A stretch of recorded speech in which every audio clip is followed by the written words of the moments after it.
Hello and welcome to FPL Mate, your best mate for fantasy Premier League content for the 2021-22 season. And my name is Dan, and today we are doing the Gameweek 37 buy, sell, keep, avoid video, the second to last buy, sell, keep, avoid video of this season.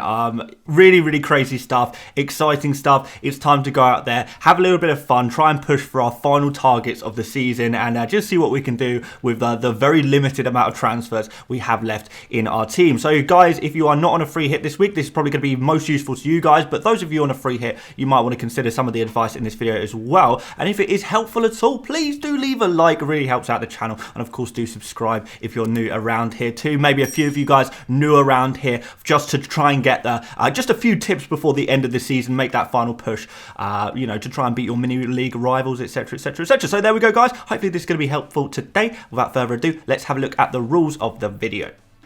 So buys are players you probably don't have but should consider bringing in. Sells are players you probably have but should consider removing. Keeps are players you might be thinking of removing, but I think you should actually keep them. And avoids are players that are pretty hyped up right now, but I think they could be potentially traps. Maybe you should actually avoid these players. I know these players, you know, the avoids are always very controversial, but I just like to try and play devil's advocate a little bit and maybe try and give you someone else to think about before you rush into any decision. So that's kind of the idea of this video. Hopefully it's going to be really useful for you. Yeah, like I say, without further ado, is quickly becoming my favourite phrase, but without further ado, guys, let's have a look at some buys. So our first buy is Wilfried Zaha. I can't believe I'm actually speaking about Zaha. He's typically been a bit of a troll player when you're playing FPL. You know, whenever you buy him, he seems to do badly, and whenever you don't have him, he seems to do very well. So that's the kind of player that Zaha actually often is. But, you know, there's no truth to that, really. It's just coincidence, really. And if you can get on Zaha at the right times, that could be very beneficial. And we can see through his stats here on screen that actually Zaha's underlying stats are really actually quite good. He's taken a lot of shots at the moment, particularly in the box. His expected goals is very good. He has scored 3 goals in the past 5 game weeks as well, including a goal from the substitute bench as well, which was pretty good. And his expected assists is also 1.28 over the last 5 game weeks. And considering he hasn't actually got an assist, that is maybe suggesting that he is due an assist. He is going to get an assist soon because he is being a little bit creative for his teammates as well. His teammates just haven't finished off those chances in recent game weeks. So yeah, the underlying stats looking really quite nice indeed. There's been talks as well of Patrick Vieira potentially moving Zaha to a central striker position, which is again all good in the hood. That's kind of exactly what you want. If you've got a midfielder who's actually playing as a striker, that's obviously going to give you some real benefits as you have your player in the right positions, don't you? So we've got a double game week this game week. Aston Villa away, Everton away. Away games not usually so good for Crystal Palace, but I do think they could potentially do the business in these games. I mean, particularly with the form that Zaha is showing at the moment, I think there's definitely there's a reason to believe that he could do quite well. I wouldn't be absolutely desperately trying to move and change and remove really good players to get in Zaha, but he's definitely a player that should be considered in this double game week. And I like Zaha more than a lot of the other double game week players, a little bit more, just because that game week 38 game against Manchester United at home, we know how bad United have been recently. I think there's potential for some points there in that Manchester United game, whereas some of the other teams that have double game weeks this week actually don't have such a strong fixture in game week 38, so they might actually be only 1 week punts, whereas Zaha is a player you can have this game week and can go quite well for next game week as well. So particularly if you're not on a free hit, Zaha is a player who's I'd actually be comfortable with transferring in as a permanent transfer. So there we go with Zaha.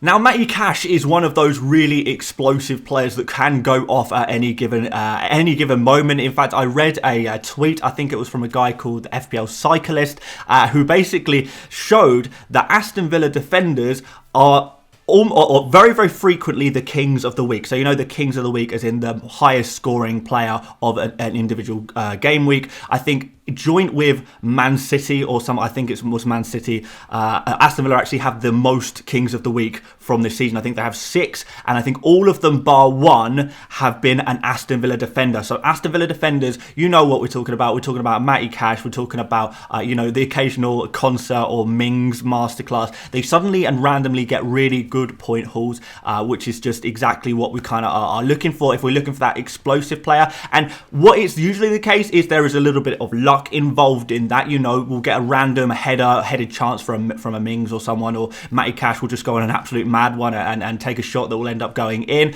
You know, that is obviously you need a little bit of luck, and you can't always tell when that's going to happen and when that's not going to happen. But what we can say is that you have to make your own luck sometimes, and you have to pick these kind of players who we know have really high ceilings, who we know can explode out of nowhere. You know, if you are looking to make a major gain in FPL right now, sometimes you do have to rely a little bit on luck, and Cash is one of those players, particularly when you have 2 game weeks, you know, 2 games, I suppose, in 1 game week, that doubles the chances of something magical happening. He had a really good chance the last game he played against Burnley. That could have found the back of the net, and that could have been some nice points for Cash, goal points there. He does like to take shots. He does like to create a couple of chances as well. And we've got 2 home games here against Crystal Palace and a Burnley side that Aston Villa have already just beaten. So 2 games that I think should be pretty strong fixtures, both potential for clean sheets, particularly that Burnley one. I mean, the away game against Burnley, Aston Villa didn't concede until the 90th minute. So a home game, you'd expect them to do slightly better, and therefore maybe can keep a clean sheet there, which would be very nice. Not so convinced by the clean sheet against Crystal Palace, but still very, very within the realms of possibilities. And again, we are looking for those random goals, those random assists that sometimes seem to come from Aston Villa players. They're just so good for that kind of thing. Make your own luck, guys, by going for a player. Put yourself into a position to be lucky and spend the cash on Cash. Although, warning, that Gameweek 38 fixture is not good. Maybe you want to remove him or bench him for that one. So it's a 1 week punt really, but maybe worth going for. Make your own luck. Okay, so Marcos Alonso, this is an interesting one. So there has been a bit of a situation, apparently a bit of a bust up at Chelsea, a big fallings out between Alonso and the Chelsea manager Thomas Tuchel. I don't know if this is going to be resolved very easily. Maybe Chelsea will come out and give statements saying that it's been resolved, blah blah blah. But in reality, what is actually going to happen, we don't really know. I know a lot of Chelsea fans are feeling like this may have been Alonso's last game for Chelsea, may have already happened. So it may be that Alonso doesn't play for Chelsea anymore, or it may be they can kind of resolve things. I know there's not too many options at Chelsea for left back, but certainly depending on what happens in the midweek game against Leeds, depending on what happens in the FA Cup final, we can kind of try and ascertain what the situation is with Alonso. So for now, I would say he's a sell. I would not rush into this decision. I'd wait to see what happens over the next couple of games. But certainly, right now, it is looking like, even if there can be a little bit of mending between Alonso and Chelsea Football Club, I don't know if he's going to be guaranteed as much game time as he was before. And also there is the factor that Chelsea are just not playing very well at the moment. They're not looking too good, particularly defensively. They always look like they can concede a couple of goals, and that's kind of been the case recently. So Alonso is a player who is really explosive, but I think his minutes may be slightly reduced, or no minutes at all after this falling out with the club. We're so close to the end of the season, there's no point really in trying to rectify this too suddenly. The fixtures are good. Let's see what happens here, but I just feel like that Alonso is such a risky player to own right now, more risky than ever before. And there's some really obvious transfers you can make. You know, we spoke about Matty Cash. You can go Alonso to Matty Cash. We can go Alonso to Mykolenko maybe. So yeah, those are the kind of players you could bring in. I want to also mention in this segment, because I did think about putting Diaz as a sell here, Ruben Diaz at Man City, but I decided not to, because he is injured, he is out for the season. There's no point me telling you sell Ruben Diaz. You already know that because he's injured. But Alonso is slightly less obvious because he's not injured. He's not going to be flagged on the FPL website or anything like that. There's just been, some kind of bust up at Chelsea, and that's why Alonso also came off at half time during that last game against Wolves as well. So yeah, just something to consider if you are an Alonso owner. Might be worth selling him just to be safe.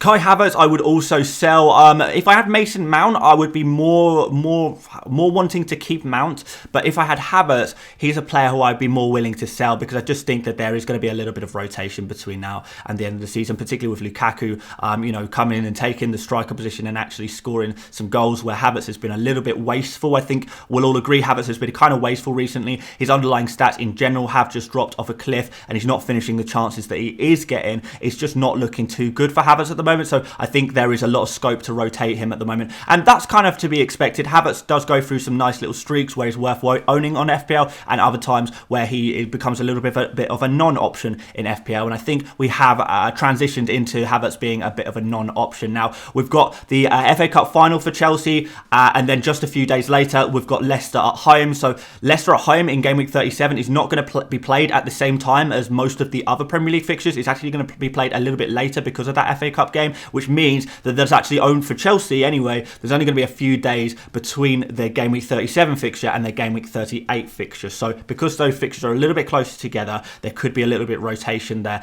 as well. And it also is going to depend a little bit on how quickly Chelsea can get that third place sewn up as well, or maybe the fourth place sewn up. I think that's almost there, to be honest, at this point. But certainly trying to make sure they have got third in the bag without a doubt. And then they might go a little bit crazy for rotation a little bit. So Havertz, I feel like, is a bit of a risky player to own right now. He is not playing as well as he was before. He is his stats have dropped off. He has a ready-made replacement in Lukaku right now, and I think there will be rotation in general for Chelsea depending on how quickly they can sew up that third place position. Okay, time for some keeps. We'll start you off with Coutinho, just because he's got a double game week, basically. I think the fact that Coutinho was rested, was rotated already in game week 36, has improved his chances maybe of playing in game week 37. I've heard a few Aston Villa fans saying Aston Villa are going for their first top 10 place position in a very long time. So although I was previously saying I don't think Aston Villa have anything to play for, I still kind of do think that to a degree, but Aston Villa fans seem to think, okay, well actually, maybe we want to go for that top 10 position, so maybe there is going to be a bit of a strength in their squad. So yeah, Coutinho is an interesting one. He has been kind of off form. He has seen himself finally rotated. I don't know if that's going to be a good thing or a bad thing, but I look at these two fixtures. They are pretty good fixtures. It was only a couple of weeks ago where we were all saying, Coutinho, potential captain option for Game Week 37. So it doesn't, I don't know if in just 2 weeks we can completely do a 180 on that one. I think we kind of maybe need to stay true to that. Not saying that Coutinho is an amazing option for this game week, and I do think there is a chance of him getting rotated once more, but particularly with Ramsey kind of being on the edge, whether he's going to be available or not, I do think that does give a good opportunity for Coutinho to have a slightly better chance of starting in these games against Crystal Palace and Burnley. Like I say, they are good fixtures. We think that Coutinho can explode in these easier fixtures. He's done that already this season. He has been a little bit off form, but can he recapture that? I think it is more than possible. He's still doing quite well creatively. He's still taking some of those long range shots. Let's see what happens. It's only going to take a set piece or something like that, and he could be in the points again, couldn't he?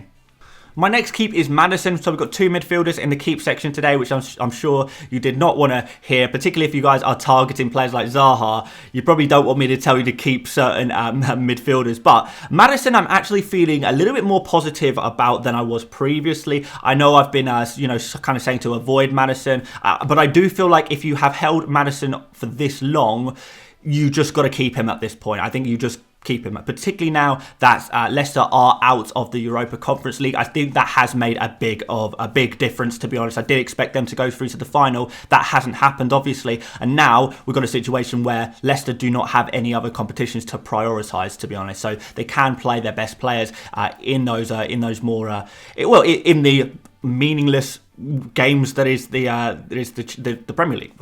It's the Premier League. It's still got a meaning, but it's certainly got more meaning now. They don't have another competition to prioritise. Now, because of that, we're going to see probably stronger teams from Leicester now, which I think is good. Maybe slightly less rotation. Certainly the better players from here on should rotate slightly less. I'm not saying MADDISON is going to be nailed necessarily, but he certainly has a better chance of starting now. And I look at these two fixtures. Watford away is a very good fixture, and I would say that there's been reports of a lot of injuries and illnesses at Watford recently as well. So I don't know if Watford are going to be even weaker than usual. And then we've got Chelsea here, which, to be honest, I don't know. I feel like Chelsea is actually not such a bad fixture at the moment.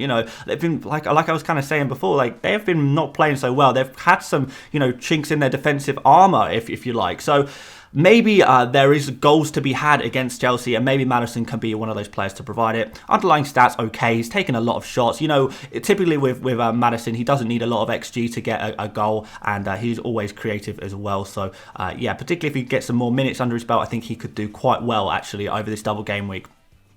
And finally, the avoids. We've got the first hype train, I guess, is TROSSARD. A lot of people are going pretty crazy for him right now. It seems like one of those knee-jerk traps that I think you guys are going to fall into. Obviously, he has done very well recently, TROSSARD, but is it going to continue? Historical data suggests probably not.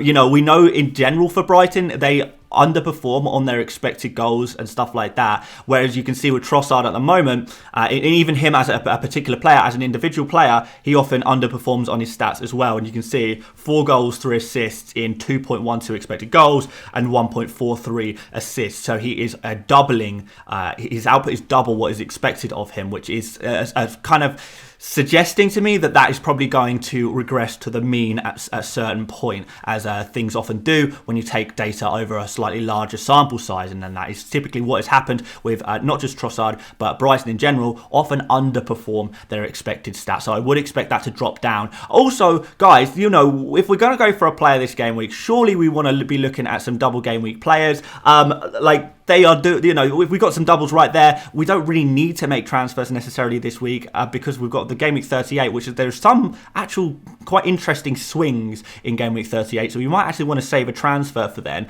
Do you really want to be going for a TROSSARD? Leeds away, it's an okay fixture, but Leeds have so much to play for, with relegation really looming for them at the moment, and West Ham not exactly an easy fixture either. So you know, I don't think Brighton are guaranteed to get points at all. You know, they just played Manchester United, obviously that went really well. Don't let that fool you. You know, it's kind of happened a lot recently where a player will do really well against Manchester United and then do not very much after that because it's Manchester United tax. They're just in the mud at the moment as a football club, unfortunately. So yeah, I'm not really expecting the same kind of outputs from TROSSARD. I think he will drop down. And I think if you're going to go for a transfer, got to make it a double game week player rather than a single game week player.